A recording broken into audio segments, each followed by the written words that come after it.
Hi, I'm Lacey Healy. And before we jump in, if you heard our first episode this season with graphic novelist Chris Oliveros about the 1960s Quebec militants known as the FLQ, you're probably asking yourself one thing.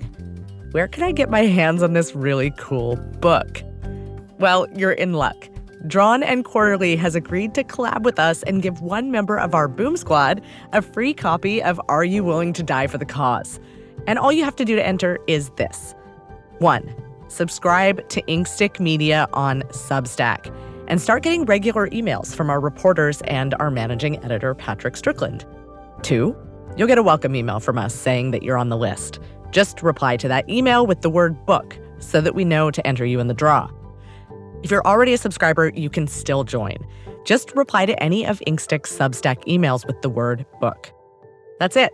1 Substack subscription and 1 reply. Book. And you're in. We'll draw names at random and let the winner know by the time our next episode comes out. If you're feeling competitive, follow us on Instagram at Inkstick Media and at GoBoomPod for 2 extra entries. That's Inkstick Media and at GoBoomPod. With that, let's jump into the show. On January 6th, when Harry Dunn was driving into his job as a Capitol police officer, it seemed like a pretty normal DC winter day. It's dark, it's gray, it's cold. This is in the middle of COVID, so everybody's working from home. There's no traffic going into work, which was great for me as an officer because it allowed me to sleep in a little bit longer. On his way in, he did notice that there were already crowds on the streets, but he didn't think much of it. Our superiors, for whatever reason, did not tell us to expect what we ended up facing on January the 6th. We were given a heads up that there was going to be some demonstration activity. Hey guys, it's going to be a long day. There are people that are planning on getting arrested. Typical civil disobedience pep talk that we have. Some of you guys are going to get held over. You're not going to do your 8 hours and go home. You're just going to have to be at work. And that's one of the things that brings anger to me about that day. Harry and the other officers, they were briefed like these were normal protests. And he was used to civil disobedience. Protesters would come in and sit in the restricted area and wait to get arrested all the time. They'll get warnings.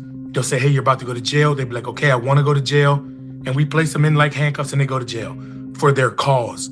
So that's civil disobedience. That happens all the time at the Capitol. People protest their experiences, their beliefs, and they get arrested civilly. And at first, it looked like that was exactly what they were in for. It looked like a mini pep rally in high school. People got their flags and they're out there chanting and singing songs and God bless America and all this stuff. And I was like, wow, these people are a lot. They were just out there loud and just chanting, which, like I said, isn't uncommon for the Capitol. This group happened to be a larger group of individuals. As the day goes on, someone on Harry's radio gives an update every time a big group is on the move. 30 people here, over. 120 people there, over. But then, someone's on the radio about something else. They're looking at a suspicious package at the Republican National Committee headquarters, about a block or so away from where he's standing. We get calls for like a unattended stroller or somebody's lunch bag all the time. So people go investigate it and it's like, oh, somebody left their bag from Target or whatever. This particular instance, it was like, this appears to be a pipe bomb. It's not like, hey, I don't know what this is, but this is a pipe bomb that I'm looking at right now. So it was like, whoa, okay, this is different. Then security services at the Democratic National Committee also find a pipe bomb. So now we have 2 active bomb scenes and people still heading to the Capitol. And I said, oh crap, this is real right here. And things only got worse from that moment on. God, can't breathe. They're still taking metal, sharpened objects, missiles to include bottles and rocks, and hand-thrown chemical-grade fireworks. Now apparently everybody on the floor is putting on gas masks, prepare for a breach. Now effectively a riot. 1349 hours declaring it a riot. We want the shields! Lock them together! Lock them together! Flash forward 4 years later. Ladies and gentlemen, the President-elect of the United States, the Honorable Donald John Trump. And on the first day of President Trump's new administration. So this is January 6th. These are the hostages. Approximately 1,500 for a pardon. Yes. Full pardon. Full pardon or commutations? Full pardon. We have about 6 commutations in there where we're doing further research. Nice to see you again. And on this episode of Things That Go Boom, we're asking, do pardons put the past behind us? So this is a big one. Or do they fan the flames?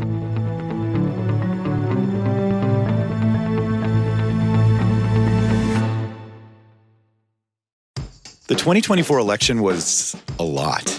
And now that we're past it, you might be avoiding political news altogether. Or you might want to understand the other side of the aisle, but without poisoning your algorithm or treading into online territory that feels like an alien planet.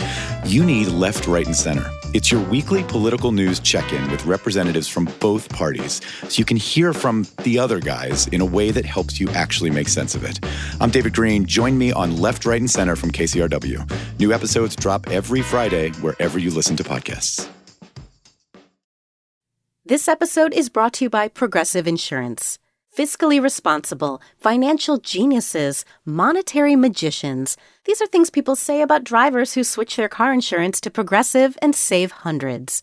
Visit Progressive.com to see if you could save.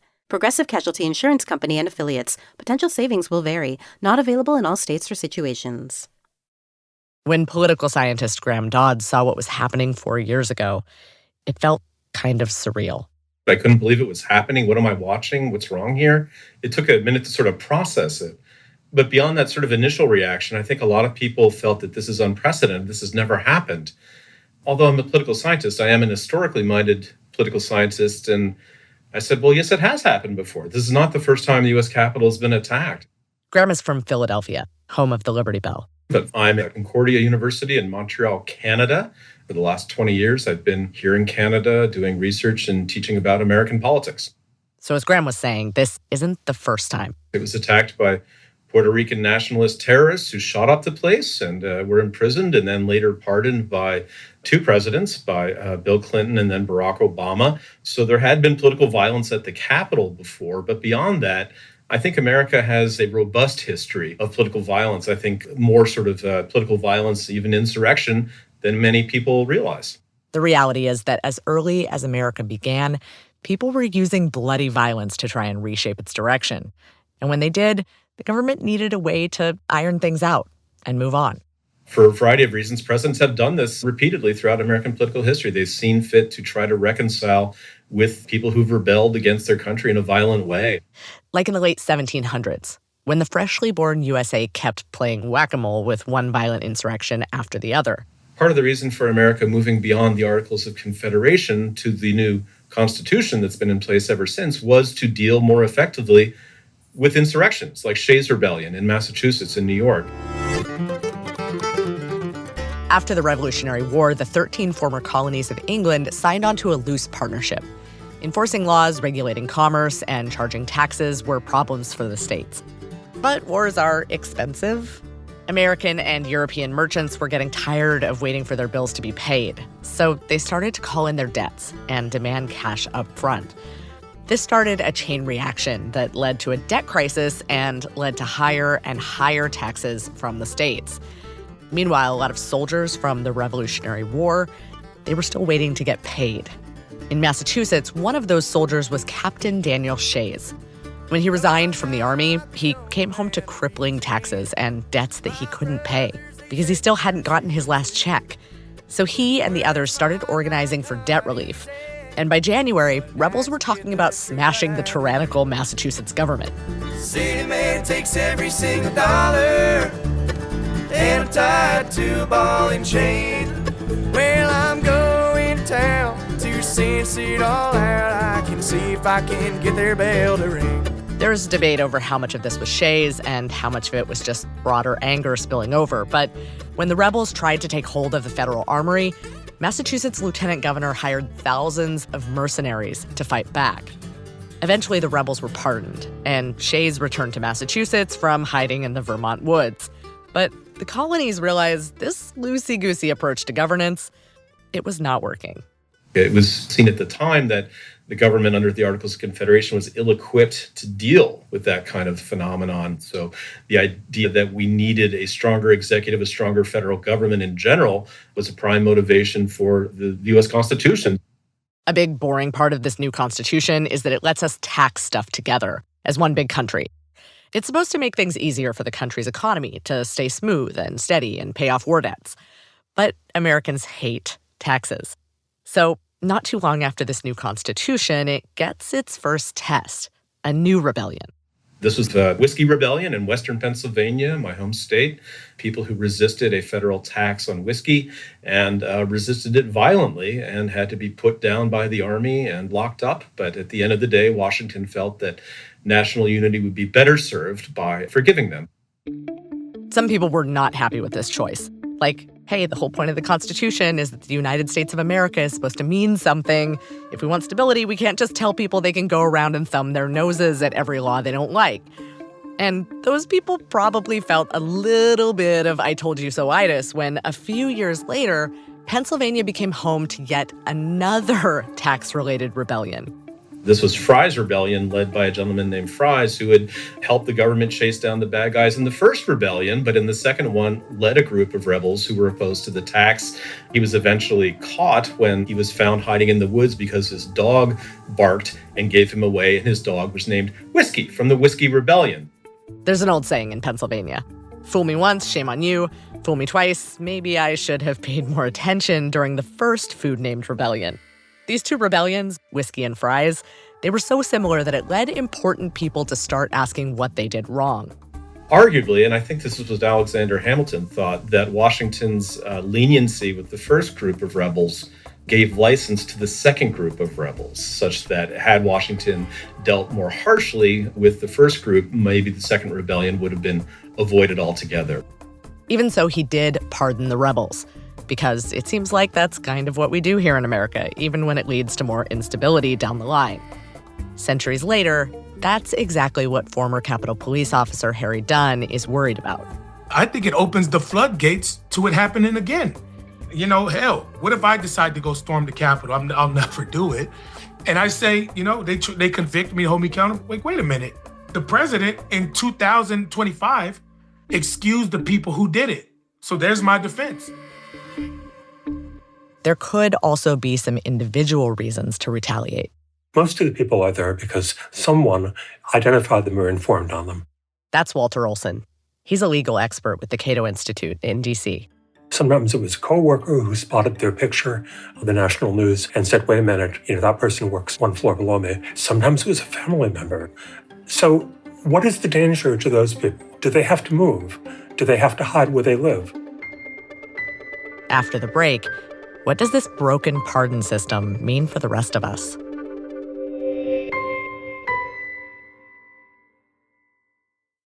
Even though a lot has changed between the 1700s and, well, now, political scientist Graham Dodds says that our divide over January 6th really brings it back to the tri-corner hats and shiny gold button days of the Whiskey and Fries rebellions. Because back then, just like now, people were totally divided in how they saw the events. What we saw happen on Wednesday was members of a mob incited and directed to the Capitol by the President of the United States. The only person who wound up shot to death was a protester. She was unarmed. Those are actually flex cuffs, the plastic double restraints often used by police. They went into the Capitol, as Congress was counting electoral votes, equipped to take hostages. It was not an insurrection. It was not even close to an insurrection. The truth is, there's nothing else for Nancy to talk about besides January 6th, because every other day of the year is a reminder of how bad the Democrats have governed. The whole thing is insulting. In fact, it's deranged, and we're not playing along. January 6th was interesting to my mind because I think the country's still quite divided about this. And divided along partisan lines. A recent Quinnipiac poll shows that 67% of Republicans support the pardons. 96% of Democrats are opposed. I don't think there's anything about near a consensus about What broader purpose would be advanced by letting them go? Sure, there were people at the Capitol who were peaceful. I don't mind saying that.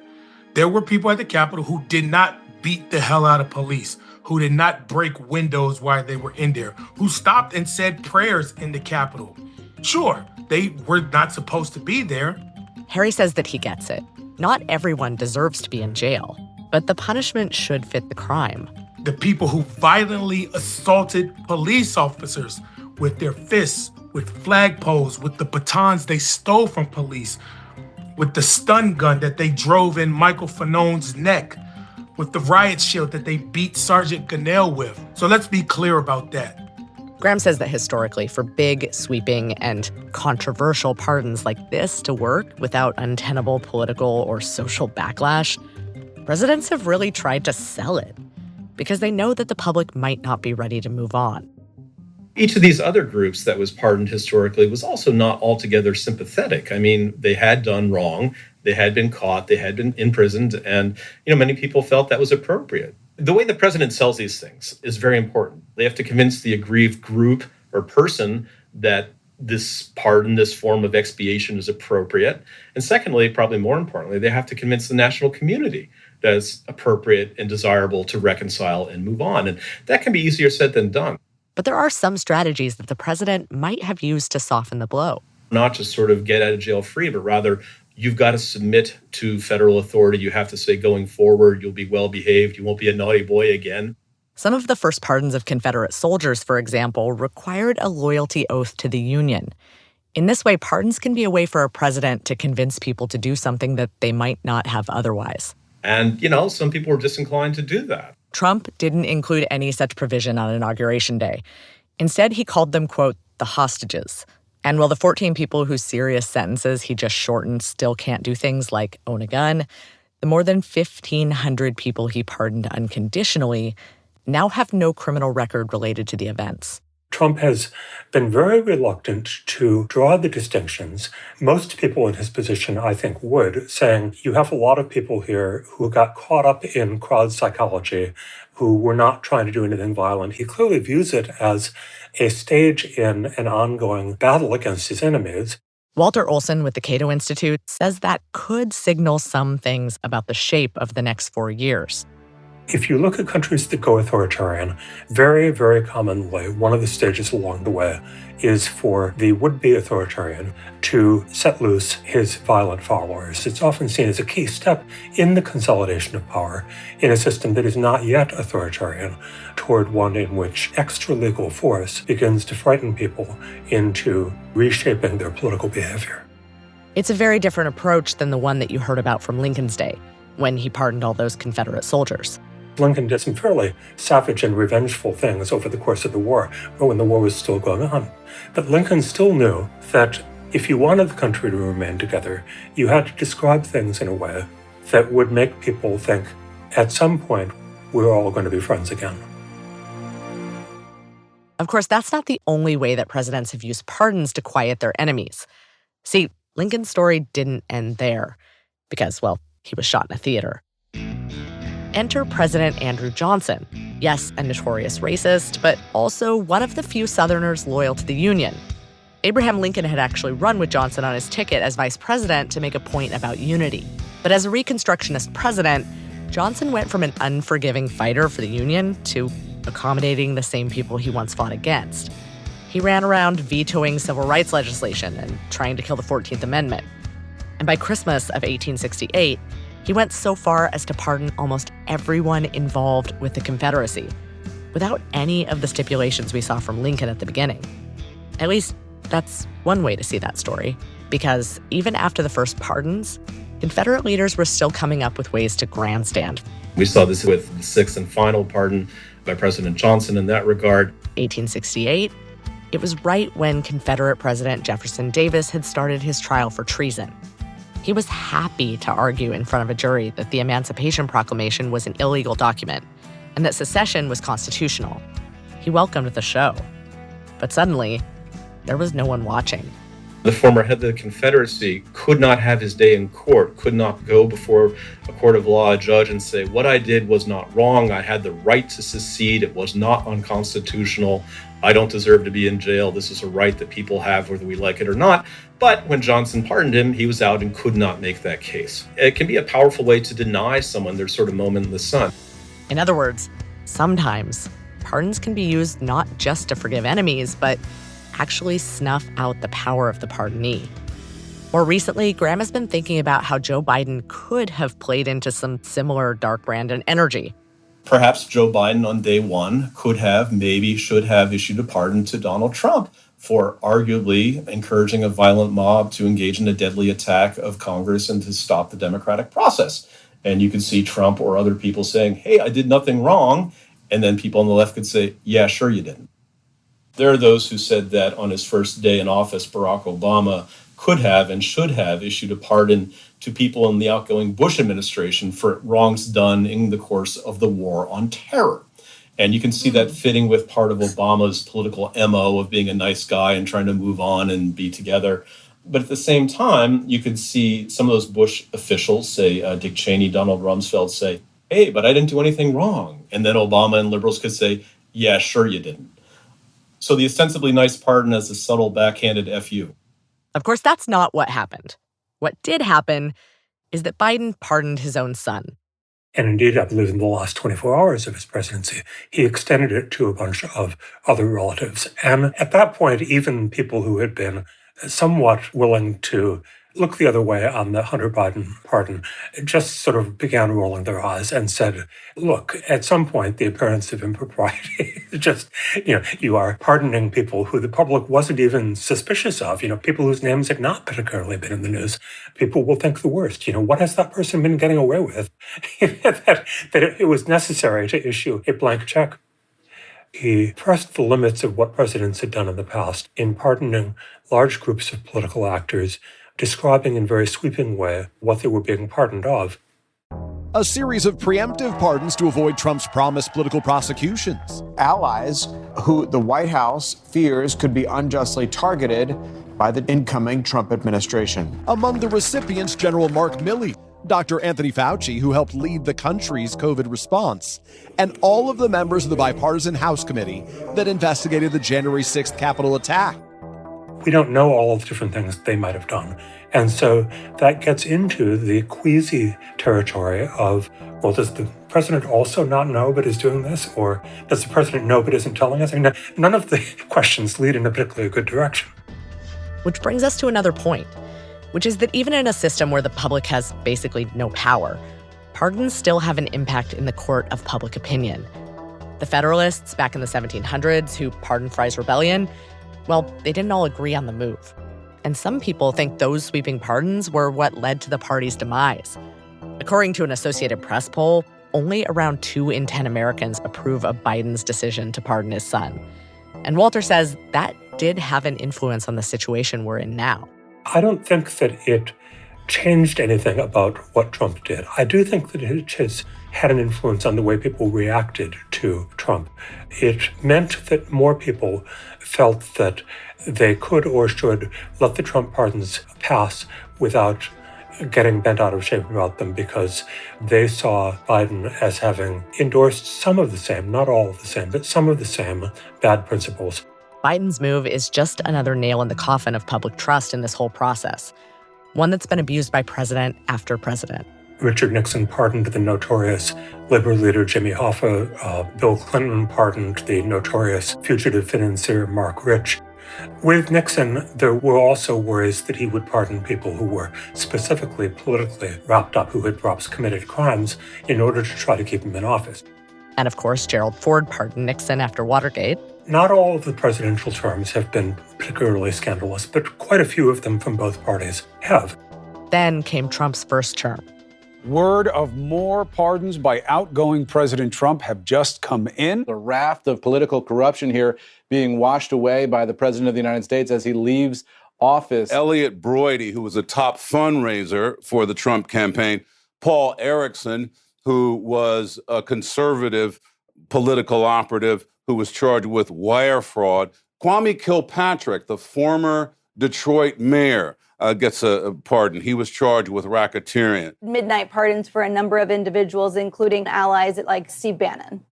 I guess it's fair to call it a binge. He did a lot of pardoning of people who had been close to him politically and over crimes that appeared to have been committed in his own political interest. So people were primed to worry that was this a new norm, that presidents were going to feel entitled to just dive right in and pardon people whose guilt reflected on them, or perhaps even worse, in some way, enriched them or advanced their political interests. It's a relevant question today, and Walter says that it's kind of far-fetched, but there might actually be a solution. Suppose that it's absolute in the sense that it could not be undone. The person remains pardoned. That's what the Constitution requires.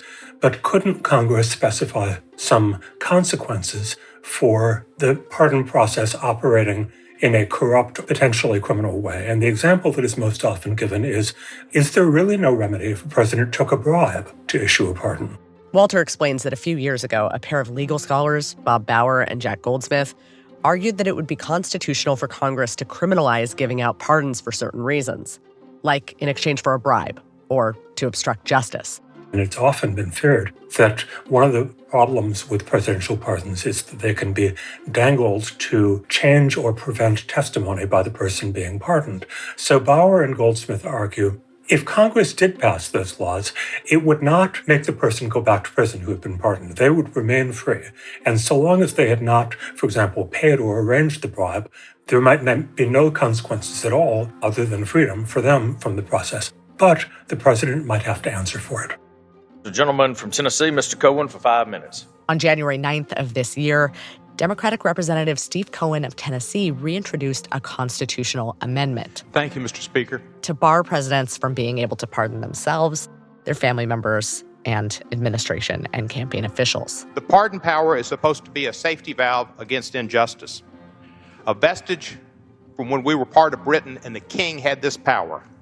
We are no longer part of Britain, and that power should not be as complete as it is. A president could also sign an executive order to reform the pardon system. Maybe that could save this power from what it's become. Because at its best, the pardon is a powerful tool for rehabilitation and peace. Nearly all of us will see the many instances in which it can make sense from the standpoint of recognizing that people are not the same people they were when they committed a crime. On his way out, in addition to his family, President Biden commuted the sentences of nearly 2,500 people.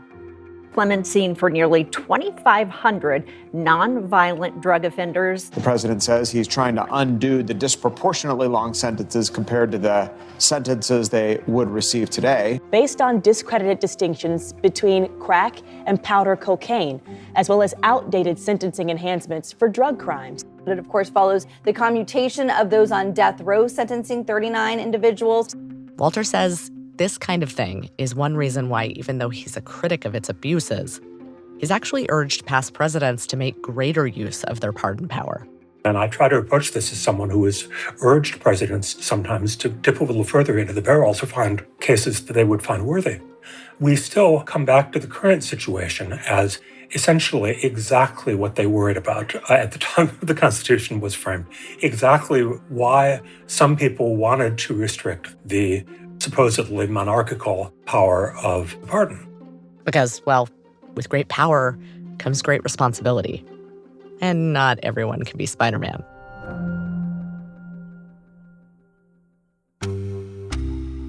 Next time on Things That Go Boom. The case agent said, okay, look, to kind of nip this in the bud, at the next meeting, I want you to not wear a wire. Go in, strip down, say, if anybody's concerned, let's all strip down and make sure none of us are informants, none of us are recording. And I said, no, that won't work. And he's like, no, I think that'll be good, that you kind of bond that way, that, okay, we're all willing to expose ourselves. And I said, no, it won't work. And I took off my shirt, and I have fairly pale skin, and the tape irritated it. So I had a patchwork of tape rashes all over my upper body. Things That Go Boom is distributed by Inkstick Media and PRX. This episode was produced by Katie Toth with a little help from me. Our music is composed by Darian Schulman, and Robin Wise makes our show sound its very best. Thanks to our supporters, the Carnegie Corporation of New York and Plowshares Fund, as well as the Cologne Foundation, Craig Newmark Philanthropies, Prospect Hill Foundation, and the Jubitz Family Foundation. I'll see you right back here in 2 weeks for our next episode.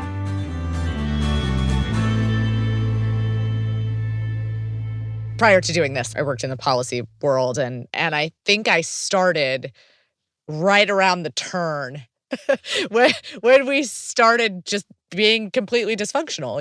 And it was like every year you would be like, this has never happened before. This can't possibly happen. And it was like, it would just get worse every single year. When I was there and the system was beginning to show signs of falling apart, there was one of these 2 a.m. appropriations bills. Things had fallen apart to the point where they enacted a clause saying, call Rita for these numbers. Right. There's something very elemental in the civics books about an appropriations bill cannot have call Rita for these numbers. From PRX.